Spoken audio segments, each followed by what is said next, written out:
Croyez-moi, je vous dis, ce dernier temps, Dieu m'a dit, la plupart des malédictions que nous avons, des blocages que nous avons, ce n'est pas les sorciers, ce n'est pas le marabout, ce n'est pas la famille, c'est ton propre comportement. Applaudissons Jésus-Christ, alléluia. Aujourd'hui, quand quelqu'un tombe dans l'église, il a plus d'accusations, du mépris, des regards bizarres que de la compassion. On a perdu beaucoup de frères, beaucoup de sœurs à cause des condamnations. Et vous allez voir, je vous dis une chose, les gens qui condamnent ne sont pas même pas mieux.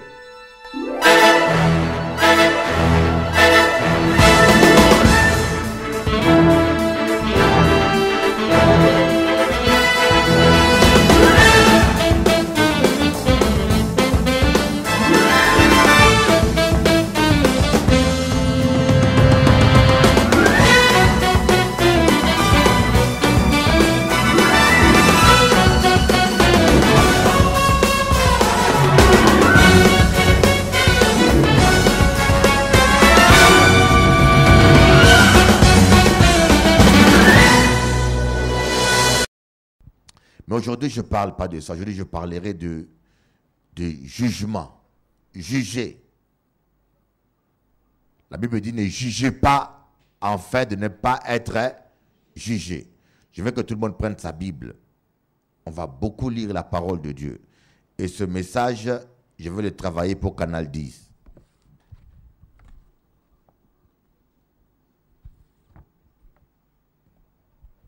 Ne jugez pas afin de ne pas être jugé. Moi, je crois vraiment... Vous savez, l'attitude que nous avons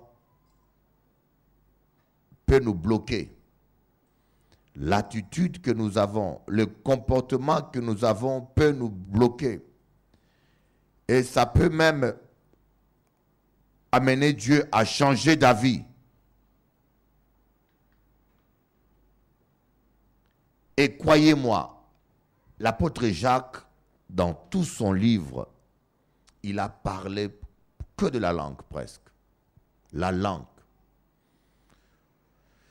Moi, avec l'expérience, je me suis rendu compte que nous les chrétiens, nous péchons le plus avec la langue. Je vous l'ai dit, ça c'est l'expérience que j'ai faite. Il y a la pensée et la langue. On ne tape plus les gens, on ne se bat plus. Pour ceux qui sont encore en train de faire le karaté avec leurs femmes ou la boxe. Mais la majorité a déjà dépassé ces stades-là. Et la plupart des fois, lorsque nous péchons, c'est avec la langue. Et c'est à cause de la langue que nous perdons beaucoup de puissance. C'est à cause de la langue. Et l'un des domaines où la langue pêche, c'est sur le jugement, la critique et le jugement. Et cela est tellement mal enseigné que certains pasteurs même justifient la calomnie et la médisance. Nous allons voir dans la parole de Dieu que la Bible nous interdit de juger. Quand on parle de juger, c'est critiquer. Juger, il y a la critique dedans, la critique négative. C'est plaindre. Tout ce qui est plainte, se plaindre de quelqu'un, calomnier. Et croyez-moi, même moi qui vous prêche, je veille sur ma langue et je fais un travail sur moi-même. Et des fois, quand je m'examine, il m'arrive de me rendre compte que un jour, j'ai critiqué ou j'ai calomnié. Alléluia. Et c'est l'un des domaines. Tant que vous ne le maîtrisez pas, vous allez toujours perdre l'onction. C'est comme le réservoir. Tant qu'un réservoir d'essence est troué, on peut faire le plein dans la voiture. Vous allez toujours perdre l'essence. Vous pouvez gêner 40 jours, vous remplissez le réservoir d'essence, mais tant que le vrai problème n'est pas résolu, que la langue n'est pas maîtrisée, vous allez toujours perdre la puissance. Et c'est la raison pour laquelle l'apôtre Jacques va dire, Si quelqu'un ne branche pas en parole, c'est un homme parfait. Si quelqu'un ne branche pas en parole, c'est un homme parfait. J'ai toujours dit, le vrai caractère d'un homme de Dieu commence par sa langue. Dis ton voisin, le vrai caractère d'un enfant de Dieu, c'est sa langue.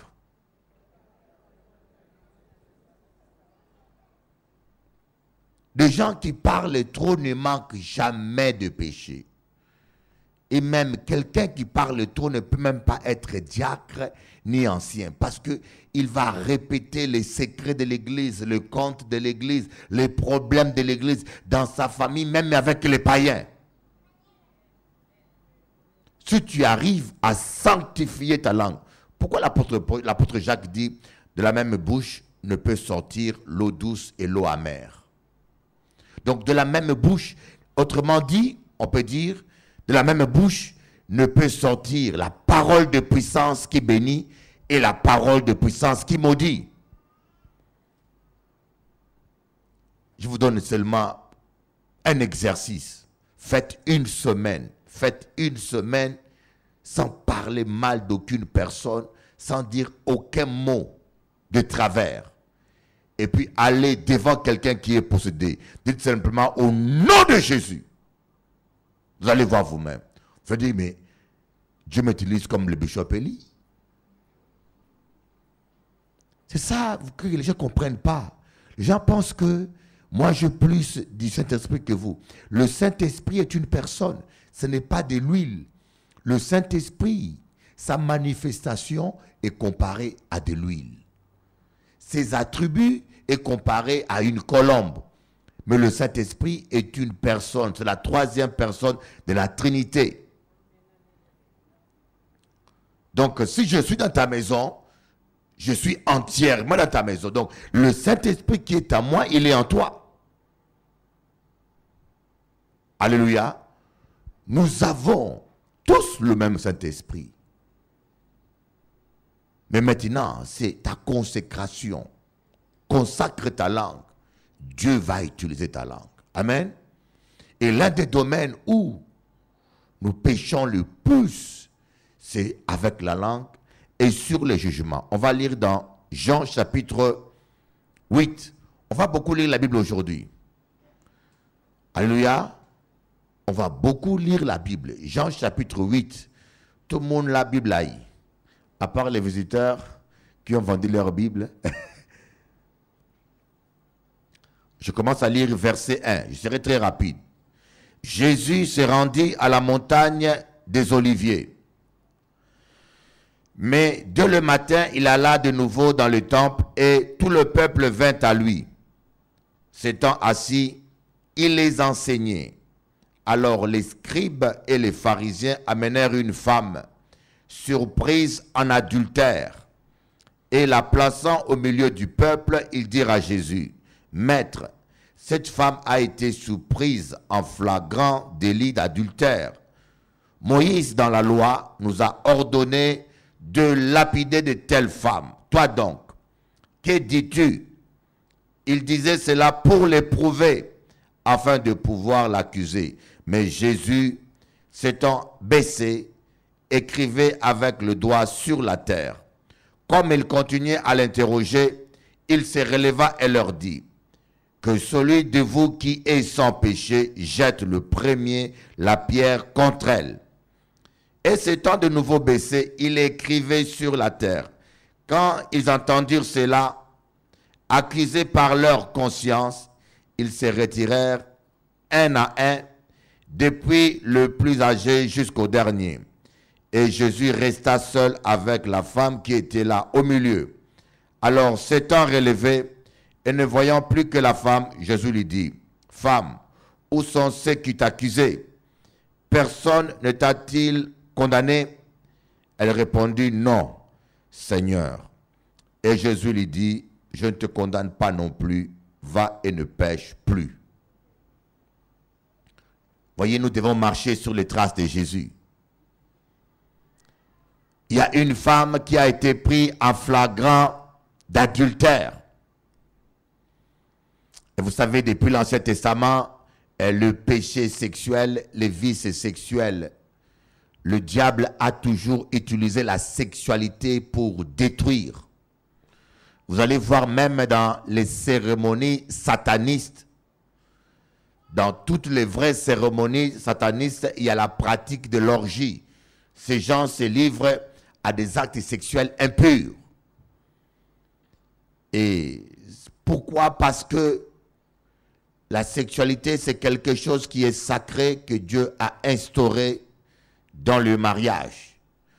Et quand je parle du mariage, j'aimerais bien dire c'est quoi un mariage. Le mariage, c'est deux personnes qui sont unies par un vœu de mariage, c'est-à-dire un vœu de fidélité et de vivre ensemble toute la vie. De ne pas être ensemble pour un temps de plaisir ou un temps de commodité, mais c'est pour toute la vie. Que cela soit fait devant Dieu, comme les règlements de l'Église l'exigent, devant deux témoins et devant l'Église, comme certaines traditions l'exigent, devant le chef coutumier ou devant la famille, c'est le mariage. Amen. Applaudissons le Seigneur. Alléluia. Va et ne pêche plus. Voyez les gens, si nous sommes vraiment honnêtes avec nous-mêmes, on ne condamnera pas trop les gens. Aujourd'hui, quand quelqu'un tombe dans l'église, il a plus d'accusations, du mépris, des regards bizarres que de la compassion. On a perdu beaucoup de frères, beaucoup de sœurs à cause des condamnations. Et vous allez voir, je vous dis une chose, les gens qui condamnent ne sont même pas mieux. Sauf que leurs péchés sont cachés. Vous savez, il y a des péchés qui sont visibles. Le frère, il fume, on voit bien qu'il fume. Oh, la sœur est sortie avec quelqu'un, elle est tombée. On le voit bien. Mais toi, peut-être, tu rapportes. On ne te voit pas quand tu rapportes. Toi, tu es rancunier. On ne voit pas ton cœur qui est rancunier. Toi, tu es jalouse. On ne voit pas ta jalousie. Cela est caché. Il y a des péchés qui sont cachés qu'on ne voit pas. Et parfois, nous pensons que et le seul péché qu'aujourd'hui, qu'on reconnaît dans le milieu évangélique, c'est la fornication, l'adultère. C'est ça qu'on considère comme péché. Alors que d'autres péchés comme la convoitise, la méchanceté, on les tolère aujourd'hui. Vous savez, aujourd'hui même, on tolère la méchanceté. Alléluia. Il y a des gens qui ne parlent pas. On dit à telle personne, il est bien, il ne parle pas. Heureusement qu'il ne parle pas, parce que s'il ouvre sincèrement la bouche, les mouches vont remplir la salle. Hein? On dit, méfiez-vous de l'eau qui dort. L'eau qui dort parfois crache des vrais crocodiles, des piranhas et des tilapias. Alléluia. Coucou, là, on va lire quelques versets. Éphésiens chapitre 5, verset 10. Je connais un pasteur qui a dit, sa mission c'est de dénoncer. Un pasteur qui a dit ça, lui sa mission c'est de dénoncer. Il passe toute sa journée à dénoncer. Sauf qu'il ne dénonce pas, il fait la calomnie. On appelle ça la calomnie, on appelle ça la médisance. Dénoncer, la Bible ne nous a jamais demandé de dénoncer des hommes. La Bible nous demande de dénoncer les œuvres des ténèbres. Il y a différence entre les œuvres et les hommes. Voyez, Éphésiens chapitre 5, verset 10. Examinez ce qui est agréable au Seigneur et ne prenez point part aux œuvres infructueuses des ténèbres. Ne prenez point part aux œuvres infructueuses des ténèbres, mais plutôt condamnez-les. D'autres versions disent dénoncez-les, car il est honteux de dire ce qu'ils font en secret. Alléluia. Donc c'est les œuvres qu'on doit condamner. On doit condamner les vols, la fornication, l'adultère, mais on ne doit pas condamner les hommes. Nous voyons dans la Bible, tous les hommes de Dieu, à part Jésus-Christ, ils ont péché. Tous les hommes, tout homme a péché. Moïse, était un homme, l'un des hommes le plus calme, l'homme le plus humble sur la surface de la terre. Il n'est pas entré dans la terre promise parce qu'il a frappé 2 fois les rochers. Il a été irrité. Alléluia. Noé, un patriarche. Un patriarche. La Bible dit que Dieu n'a vu pas un seul homme intègre sur toute la surface de la terre, à part Noé. Mais après le déluge, il a bu du vin, il s'est enivré. Il s'est endormi tout nu. Et je ne sais pas si un jour tu viens ici, tu trouves Bishop Eli ivre dans son bureau. Tu vas dire quoi? Faux prophète! Je suis sûr que si tu me vois ivre là un jour, tu ne vas même pas me relever, tu n'auras même pas pitié. Hein? Vous savez, il y a des chrétiens, quand ils te trouvent dans une faiblesse, mon Dieu dit, j'ai gagné le jackpot. Des fois, j'ai l'impression que les chrétiens sont comme des lions qui veulent sauter sur une gazelle. Ils attendent seulement que tu fasses un faux pas pour attraper puis aller te détruire et détruire leur propre église. L'amour couvre les fautes. Applaudissons le Seigneur Jésus.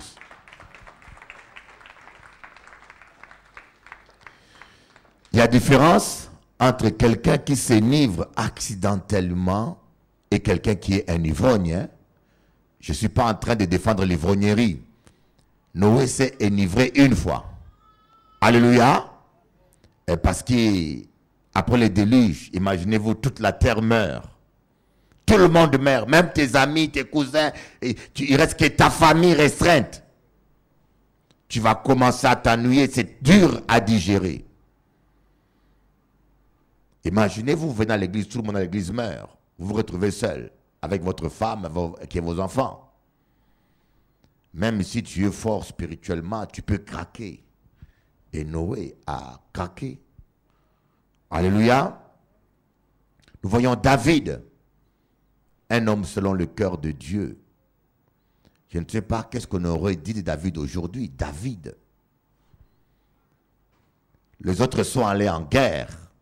Lui, il est resté pour se promener dans sa véranda. Il a vu une belle femme nue en train de nager dans la piscine.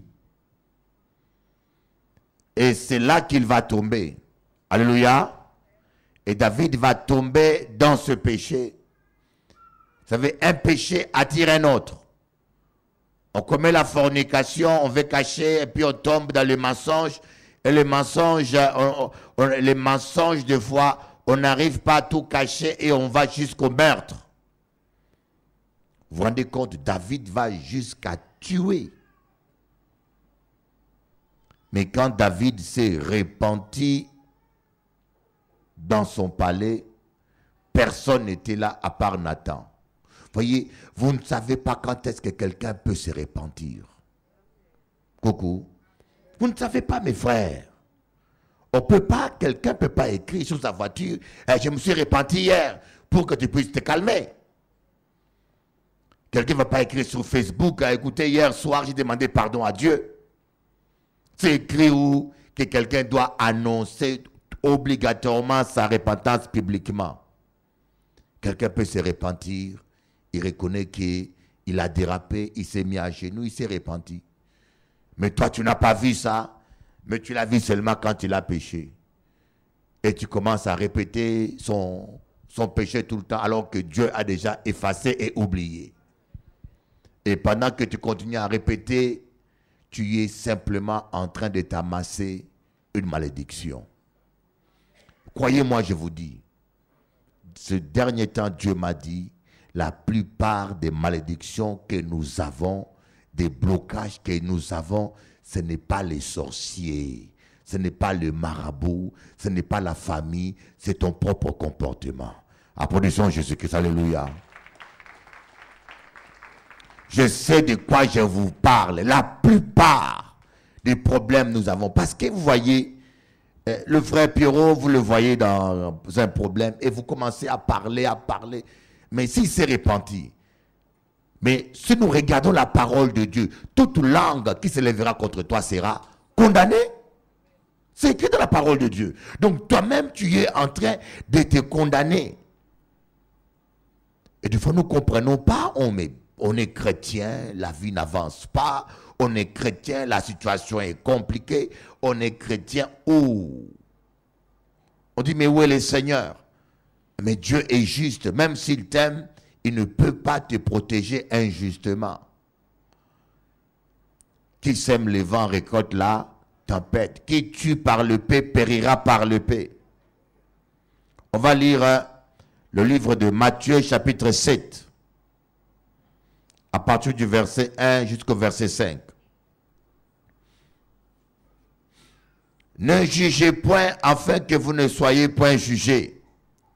Car on vous jugera du jugement dont vous jugez, et l'on vous mesurera avec la mesure dont vous mesurez.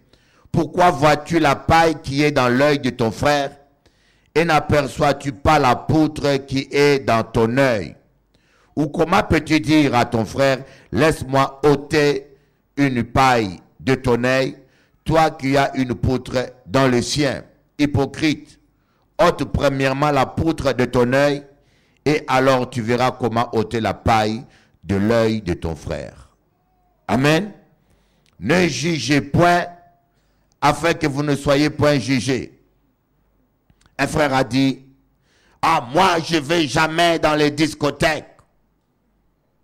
Son ami lui a dit, mais c'est normal, tu es au chômage et tu n'as pas d'argent pour payer les discothèques.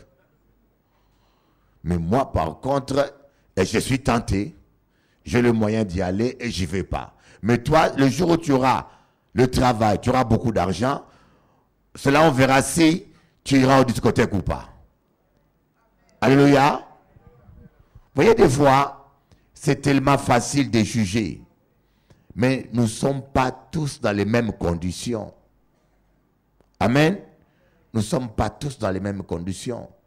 Le jour où tu auras la gloire, le succès, et tu verras la différence quand tu es quelqu'un d'incognito. Vous voyez, des fois, j'ai rencontré un musicien très connu, il m'a dit, mais Bishop Eli, on ne critique nous les musiciens. Je connais beaucoup des hommes chrétiens qui nous critiquent. Mais le jour où ces chrétiens auront le succès que nous connaissons, et que vous aurez toutes les femmes à votre pied, c'est là on verra s'ils sont vraiment chrétiens ou pas. Parce que moi, je suis musicien et je connais de quoi je parle. Je vais suivre Jésus, mais ce n'est pas facile. Alléluia. Donc, Dieu ne veut pas que nous jugions les gens. Dieu veut plutôt que nous puissions prier. Amen. Nous allons voir maintenant dans Jacques chapitre 4, le verset 11. On va lire beaucoup de Bibles, beaucoup de versets. Il faut que tu soulignes ta Bible. Jacques chapitre 4, verset 11. Ne parlez point mal les uns des autres frères. Répétez ça. Ne parlez pas mal les uns des autres. Qui a déjà parlé mal de quelqu'un? Moi déjà, oui. Je me suis repenti, mais j'ai déjà fait ça une fois. La sœur décordée pas encore. Alléluia. Soyez honnêtes. Nous avons tous. Et des fois, c'est le chagrin. Des fois, c'est pas méchant. Des fois, on le fait pas méchamment dans le but de détruire quelqu'un. Mais parce que cœur a trop plein. Et tu ne sais pas comment évacuer, yoka parler. Quand ton cœur est trop plein, va déverser devant la croix.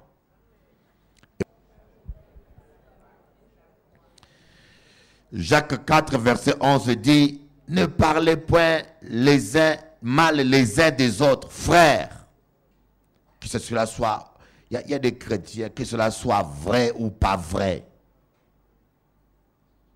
Alléluia. Celui qui parle mal d'un frère ou qui juge son frère parle mal de la loi et juge la loi. Or, si tu juges la loi, tu n'es pas observateur de la loi, mais tu en es juge. Un seul est législateur et juge, celui qui peut sauver et perdre. Mais toi, qui es-tu qui juge le prochain? Qui m'ennuyait? Dis-moi qui m'ennuyait. Yo ka parler, yo ka parler, yo ka parler, yo pas fatigué depuis on est au ka parler, au ka parler. Alléluia. Donc ne parlez pas mal. J'aime ce verset-là de Jacques. Parce que parler mal, ça inclut médire et calomnier. Moi, avant, je confondais. Je pensais que c'était la médisance qui était interdite, mais pas la calomnie. Ah, un tel m'a fait ça. Je dis la vérité. Je ne mens pas. Je dis la vérité. Mais même si c'est la vérité, tu n'as pas à le dire. Toute vérité n'est pas bonne à dire. Ne parlez pas mal des gens. Mais il y a différence entre informer et parler mal. Alléluia. Si tu as un problème dans ton couple, tu informes ton pasteur du comportement de ta femme ou de ton mari, tu ne parles pas mal, tu informes le pasteur. Parce qu'il est autorité, il va vous aider, il va prier pour la femme ou pour le mari. Alléluia. Si tu es un ancien, tu informes le pasteur du comportement d'un chrétien, tu exerces ton ministère. Mais par contre, quand tu vas parler de la personne à quelqu'un d'autre, tu n'informes pas parce que la personne n'a aucune autorité. Là, tu es en train de faire quelque chose de vain qui ne porte aucun fruit. Alléluia, Léla. Merci Seigneur. On va lire maintenant 1 Corinthiens 6, verset 1. Voilà encore un autre verset que les gens utilisent pour essayer de dire qu'on peut juger, les chrétiens peuvent se juger les uns les autres. Un verset qu'on utilise mal. Quelqu'un de vous, lorsqu'il a un différend avec un autre, ose-t-il plaider devant les injustes et non devant les saints? Ne savez-vous pas que les saints jugeront le monde? Et si c'est par vous que le monde est jugé, êtes-vous indigne de rendre le moindre jugement? Ne savez-vous pas que nous jugerons les anges et nous ne jugerons pas à plus forte raison les choses de cette vie? Voyez, nous ne jugerons pas à plus forte raison les choses, pas les hommes, les choses de cette vie. Quand donc vous avez des différends pour les choses de cette vie, ce sont des gens dont l'Église ne fait aucun cas que vous prenez pour juge. Je le dis à votre honte. Ainsi, il y en a parmi vous pas un seul homme sage qui puisse prononcer entre ses frères. Mais un frère plaide contre un frère et cela devant des infidèles. Voici un des versets qu'on utilise pour, que certaines personnes utilisent pour justifier leur attitude. Je juge parce que nous jugerons des anges. Non, nous jugerons des anges quand nous deviendrons parfaits, à l'enlèvement, pas maintenant. Mais ici on dit, on peut juger, trancher, juger certains problèmes qu'on peut retrouver entre nous. Mais on ne juge pas la personne, mais on juge les problèmes. Par exemple, quelqu'un me doit de l'argent, il ne me rembourse pas. On convoque les deux personnes pour trouver une solution. Alléluia. On n'est pas juge, mais on juge une situation. Alléluia. Coucou. On va voir un autre verset. Nous allons lire la Bible aujourd'hui là. Romains 14, verset 4. Qui es-tu, toi qui juges un serviteur d'autrui? S'il se tient debout ou s'il tombe, cela regarde son maître. Mais il se tiendra debout car le Seigneur a le pouvoir de l'affermir. Alléluia. Romains chapitre 2, verset 1 à 3. Ô homme, qui que tu sois, toi qui juges, tu es donc inexcusable. Car en jugeant les autres, tu te condamnes toi-même. Puisque toi qui juges, tu fais les mêmes choses. Alléluia. Romains chapitre 2, verset 1. Ô homme, qui que tu sois, toi qui juges, tu es donc inexcusable. Nous pouvons voir tous les prophètes. Allons maintenant voir même les apôtres, parce qu'il faut parler des prophètes. Allons voir les apôtres. Galates chapitre 2, verset 11. Même l'apôtre Pierre, on dit que son ombre guérissait les malades. Mais c'était un hypocrite. Ce n'était pas un hypocrite. Il a manifesté à un moment donné de l'hypocrisie. Son ombre guérissait des malades. Il a ressuscité des morts. Alors toi, lorsque tu découvres les défauts du bishop Eli, ça devient un chant. Un 33 tours. Ah, bishop Eli, ah, bishop Eli, ah, bishop. Maintenant, je vais te donner un bon 33 tours. Un bon 33 tours, c'est l'apôtre Pierre. Va maintenant le critiquer partout. L'apôtre Pierre. Alléluia. C'est plus puissant parce que c'est dans la Bible. On va dire que David, c'est l'Ancien Testament. L'apôtre Paul a nié Jésus avant le baptême du Saint-Esprit. Galates 2, verset 11. Mais lorsque Céphas l'apôtre Pierre, hein, lorsque Céphas vint à Antioche, je lui résistais en face parce qu'il était répréhensible. D'autres versions disent condamnable. En effet, avant l'arrivée de quelques personnes envoyées par Jacques, il mangeait avec les païens. Et quand elles furent venues, il s'esquiva et s'était à l'écart par crainte des circoncis. Avec lui, les autres Juifs usèrent ainsi des dissimulations, en sorte que Barnabas même fut entraîné par leur hypocrisie. Voyant qu'il ne marchait pas droit selon la vérité de l'évangile, j'ai dit à Céphas, en présence de tous, si toi qui es juif, tu vis à la manière des païens et non à la manière des juifs, pourquoi forces-tu les païens à judaïser? Voyez, l'apôtre Paul a dû reprendre Pierre devant tous. Parce que Pierre mangeait avec des païens. Comme des païens mangent à la main. Et quand il a vu des gens qui venaient de la part de l'apôtre Jacques arriver, il a eu honte, il s'est vite mis à l'écart pour ne pas être jugé. C'était de l'hypocrisie. Alors, quelques juifs qui étaient avec lui ont fait la même chose. Ils ont eu peur. Même Barnabas a fait l'hypocrisie aussi. Mais quand Paul lui a vu ça, Paul n'a pas pris la fuite. Paul aimait beaucoup les païens. Il dit, nous, qu'à manger Colombo, bien. On ne peut pas lâcher Colombo à cause de ces gens-là. Et Paul les a repris. L'apôtre Pierre, Jésus l'a laissé.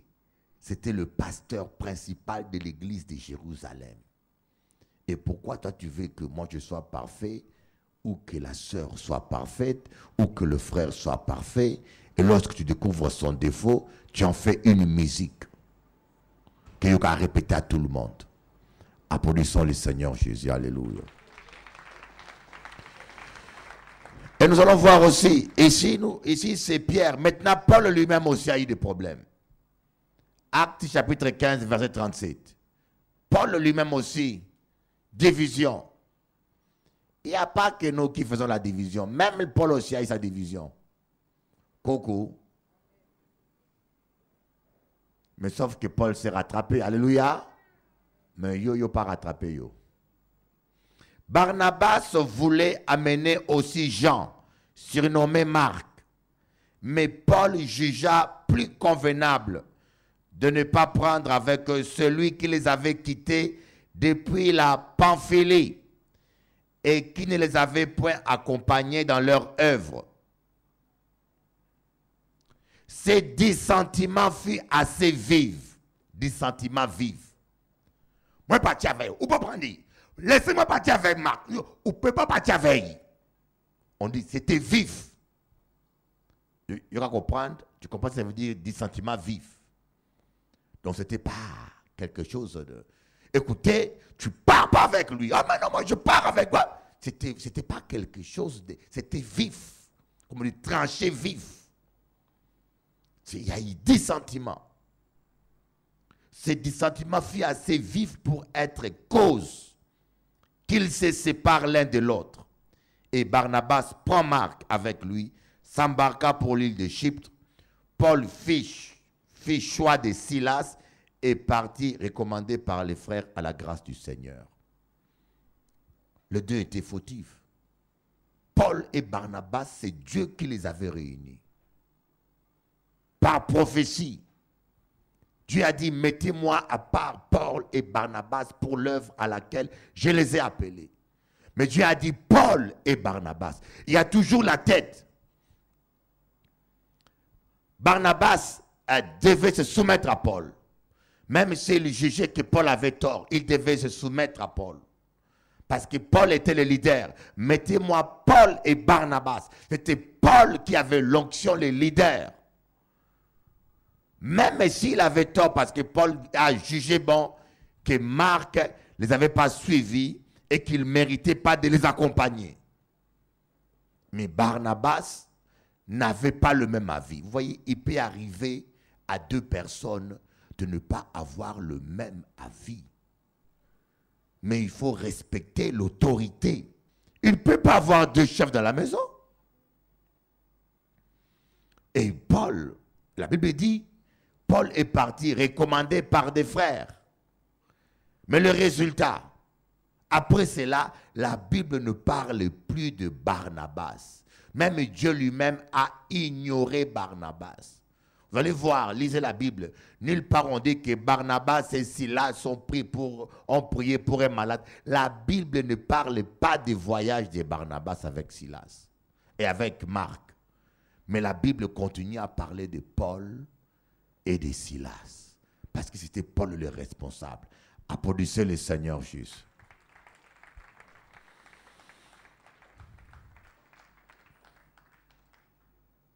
Mes frères, nous devons comprendre la parole de Dieu. L'amour de Dieu, c'est que nous puissions nous aimer, que nous soyons solidaires. Nous vivons un temps difficile et nous avons beaucoup de nos bien-aimés qui tombent. Croyez-moi, moi je crois à la puissance de Dieu.